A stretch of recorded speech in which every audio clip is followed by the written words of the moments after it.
संत मत्ती द्वारा घोषित हमारे प्रभु ईसा मसीह का पवित्र सुसमाचार, अध्याय 23 वाक्य 1 से लेकर। उस समय ईसा ने जनसमूह तथा अपने शिष्यों से कहा, शास्त्री और फरीसी मूसा की गद्दी पर बैठे हैं, इसलिए वे तुम लोगों से जो कुछ कहे वह करते और मानते रहो, परंतु उनके कर्मों का अनुसरण ना करो, क्योंकि वे कहते तो हैं पर करते नहीं। वे बहुत से भारी बोझ बांधकर लोगों के कंधों पर लाद देते हैं, परंतु स्वयं उंगली से भी उन्हें उठाना नहीं चाहते। वे हर काम लोगों का ध्यान आकर्षित करने के लिए ही करते हैं। वे अपने ताबीज चौड़े और अपने कपड़ों के जब्बे लंबे कर देते हैं।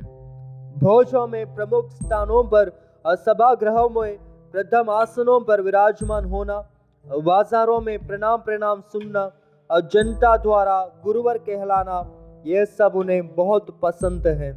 तुम लोग गुरुवर कहलाना स्वीकार ना करो, क्योंकि तुम्हारा एक ही गुरु है और तुम सबके सब भाई हो। पृथ्वी पर किसी को अपना पिता ना कहो, क्योंकि तुम्हारा एक ही पिता है जो स्वर्ग में है। आचार्य कहलाना भी स्वीकार ना करो, क्योंकि तुम्हारा एक ही आचार्य है, अर्थात मसीह, जो तुम लोगों में से सबसे बड़ा है। वह तुम्हारा सेवक बने। जो अपने को बड़ा मानता है वह छोटा बनाया जाएगा, और जो अपने को छोटा मानता है वह बड़ा बनाया जाएगा। क्रिस्त में प्रिय माता पिताओं, भाइयों बहनों और बच्चों, प्रभु यीशु फरीसियों और शास्त्रियों के पाखंड की कड़ी आलोचना करते हैं। ये पाठ विशेष रूप से यहूदियों के धार्मिक नेताओं को संबोधित करता है, जो मूसा की व्यवस्था सिखाते तो थे लेकिन स्वयं उस पर नहीं चलते थे। यीशु ने इस अवसर पर अपने शिष्यों और जनता को यह सिखाया कि सच्चे आध्यात्मिक नेतृत्व का अर्थ सेवा और विनम्रता है, ना कि अहंकार और दिखावा। इस संदर्भ में यह समझना आवश्यक है कि यीशु पुराने विधान की व्यवस्था को नकार नहीं रहे थे, बल्कि वे उन लोगों की आलोचना कर रहे थे जो उसे केवल बाह्य रूप से मानते थे लेकिन आंतरिक रूप से भ्रष्ट थे। संत जेरोम अपनी बाइबल व्याख्या में लिखते हैं कि सच्चे शिक्षक वह नहीं होते जो केवल ज्ञान बांटते हैं, बल्कि जो अपने जीवन से उसे जीते हैं। यीशु इस पाखंड को उजागर करते हैं कि वे धर्म के कठोर नियम तो लोगों पर लादते हैं, परंतु स्वयं उनका पालन नहीं करते।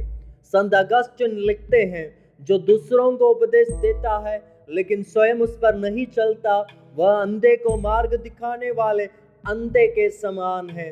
कैथोलिक कलीसिया में भी यह एक महत्वपूर्ण विषय है।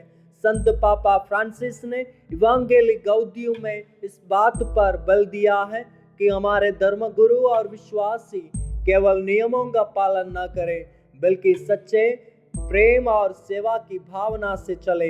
यीशु बताते हैं कि फरीसी अपने धार्मिक पदों और विशेष वस्त्रों का प्रदर्शन करके सम्मान चाहते हैं, लेकिन सच्ची आध्यात्मिकता दिखावे में नहीं बल्कि विनम्रता में है। संत Benedict rule of saint Benedict में लिखते हैं कि एक सच्चा मसीही वह नहीं जो सम्मान चाहता है, बल्कि वह जो ईश्वर की महिमा चाहता है। यीशु कहते हैं, तुम में जो सबसे बड़ा है वह तुम्हारा सेवक बने। एक कैथोलिक कलीसिया की मूल शिक्षा का आधार है। संत पापा जॉन पॉल द्वितीय रिडेम्पटर होमिनिस में लिखते हैं कि कलीसिया का नेतृत्व शक्ति में नहीं बल्कि सेवा में निहित है। कैथोलिक धर्म शिक्षा CCC 526 में बताया गया है कि ईश्वर के राज्य में महानता का मार्ग विनम्रता और सेवा है, ना कि सत्ता और घमंड। संत मदर तेरेसा के जीवन से हम यह सीख सकते हैं कि सबसे बड़ा पद वही होता है जो दूसरों की सेवा में समर्पित हो। आज का वचन हमें सिखाता है कि सच्ची धार्मिकता बाहरी दिखावे में नहीं बल्कि आंतरिक परिवर्तन और सेवा में है। यीशु के अनुसार जो स्वयं को ऊंचा बनाएगा वह नीचा किया जाएगा, और जो स्वयं को नीचा बनाएगा वह ऊंचा किया जाएगा। यह हमें आत्म परीक्षण करने और एक सच्चे सेवक बनने की ओर प्रेरित करता है। इसलिए हमें अपने विश्वास को केवल बाहरी रीति रिवाजों तक सीमित नहीं रखना चाहिए, बल्कि अपने जीवन से उसे जीना चाहिए। यही सच्ची ईसाई शिक्षा और कलीसिया की परंपरा है।